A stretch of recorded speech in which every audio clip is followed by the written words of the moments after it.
ভূমিমন্ত্রী সাইফুজ্জামান জাভেদের অনুপার্জিত এবং পাচারকৃত অর্থে ক্রয় করা প্রচুর সম্পত্তি এবার এনসিএর সহায়তায় আমরা জব্দ করতে পেরেছি। ন্যাশনাল ক্রাইম এজেন্সির এই বন্ধুসুলভ সহায়তার জন্য আমরা তাদেরকে ধন্যবাদও দিয়ে এসেছি এবং মানে এটা আমাদের জন্য খুব প্রীতিকর ছিল। আমরা যে সময় উপস্থিত হই সেই সময় কার্যক্রমটা এমন একটা পর্যায়ে আসছে, আমরা যেদিন সেখানে উপস্থিত সেদিনই আদেশটা হচ্ছে। আমরা সেই আদেশে আমার মনে হয় এটা আপনাদের জানা যে এই জাভেদ সাহেবের মোট 580টা বাড়ির আমরা সন্ধান পাই। তার মধ্যে 343টা বাড়ি যুক্তরাজ্যে, 228টা সংযুক্ত আরব আমিরাতে এবং 9টা যুক্তরাষ্ট্রে। বাংলাদেশের প্রপার্টি বাদ দিয়ে আমি এটা বলছি। এর মধ্যে 343টা বাড়ি, যার আনুমানিক মূল্য 73.15 মিলিয়ন পাউন্ড, বাংলাদেশি মুদ্রায় বলা যায় প্রায় 1025 কোটি টাকা। এইটা আমাদের জন্য এনসিএ ফ্রিজ করেছে এবং আমরা যদি ভাগ্যবান হই পরবর্তী সময়ে সঠিকভাবে মামলা মোকদ্দমা চালিয়ে হয়তো এটা আমরা আনতে সক্ষম হব আশা করি।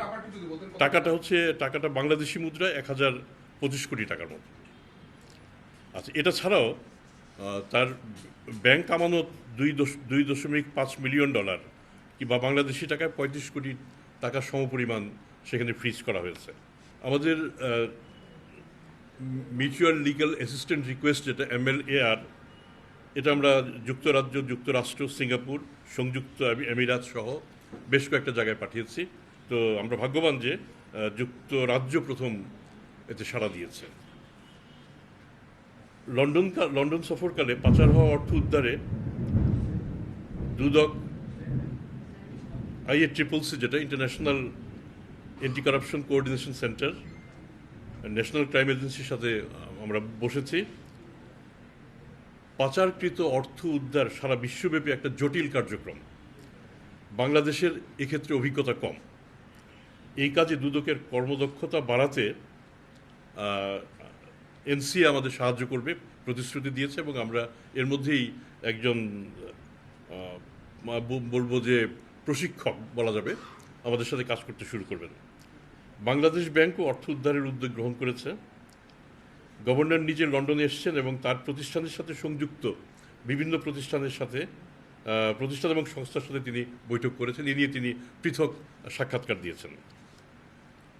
তবে শেষ পর্যন্ত সম্পদ আমরা শুধু জব্দ করব এবং তারপর আনতে পারবো কিনা, এটার মধ্যে একটা সূক্ষ্ম রেখা রয়ে গেছে। সেই অংশটুকু হচ্ছে আমরা যে দাবিটা করছি, সেই দাবিটা আমাদের নিজেদের প্রতিষ্ঠা করতে হবে এবং সেই দাবির সমর্থনে আমাদের আদালতের যেমন আদেশ থাকবে, তেমনি ব্রিটেনের আদালত যদি আদেশ দেয় তারপরেই আমরা সেটা আমাদের কাছে ফেরত আনতে পারবো। তারপরে ট্রান্সপারেন্সি ইন্টারন্যাশনাল UK এবং স্পটলাইট অন কারাপশন, এই 3টা সংস্থা মানে সমন্বিতভাবে ব্রিটিশ সরকারকে অনুরোধ করে যাতে বাংলাদেশ থেকে পাচারকৃত অর্থ আমরা ফেরত নিয়ে আসতে পারি। বাকিদেরগুলি আমরা আগাচ্ছি। আজকে আমরা আরও কয়েকটা, জাভেদের একজন ভাই আছেন, তার নাম রনির প্রপার্টি, তারপরে আকবর সোবান সাহেবের 2 ছেলে সাফিয়ান এবং সাদাত, এই 2জনের প্রপার্টি সম্পর্কে আমরা তথ্য পাঠিয়েছি। আরও একজন মিস্টার আদনান ইমাম, তার ব্যাপারেও কিছু তথ্য আমরা পাঠিয়েছি। আমরা আশা করি সুফল পাবো। যুক্তরাজ্যে, জি, যুক্তরাজ্যে। আচ্ছা, আরেকটা আলোচনা ইদানিং আসছে, সেটা হচ্ছে যে আমরা যারা অর্থ পাচার করছে তাদের সাথে আলাপ আলোচনা করে অর্থ ফেরত আনার একটা প্রক্রিয়ার আলোচনা বিভিন্ন সময় বিভিন্ন জায়গায় হচ্ছে।